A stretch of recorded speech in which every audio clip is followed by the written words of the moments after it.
When I say the opening game against South Florida, for a couple of reasons. I think you find out a lot about your football team in the opening game. The other thing is because it's against my son, who's a Notre Dame alum. I think Notre Dame's going to have a great football team. I think the first game is not always a good indication, but I do have great faith in the future of Notre Dame football. Well, I have to look at two of them, and number one is hitting the sign before you go to the game. When I first came here, I went through the library and got all the books on Notre Dame football. And going through it, I found a picture of Play Like a Champion Today, and I asked everybody what happened to that. Anybody know? But nobody did. I said, well, obviously it was there under Rockney or somebody, so we're going to put it back up.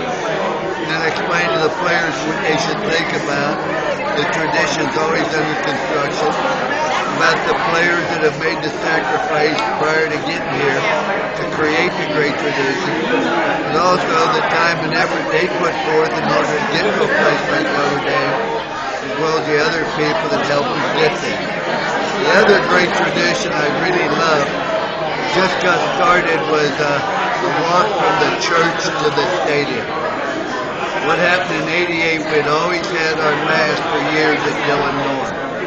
But when we're opening up with Michigan in '88, they did not allow us to have our mass because of a conflict.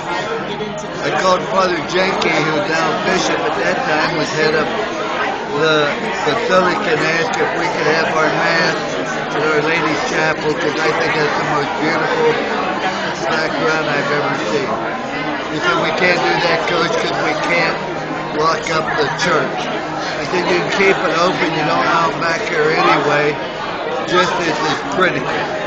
So he said, okay, this one time we had the mass, our players in suit and tie, we come right out, we go right to the stadium. Well, Father Jenke, I called him on Monday, I said, that was fantastic, we beat Michigan. He said, we had a lot of people come into church, I said, can we do it again? He said, okay.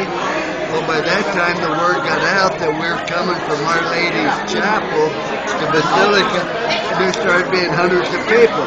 By the end of that year, there were thousands, and it all started because of Father Jenke's kindness, and I don't know of anything more beautiful than to have a team mass, and when you exchange the sign of peace, and the hugging, and the caring, and the genuine concern. So both those are two great traditions.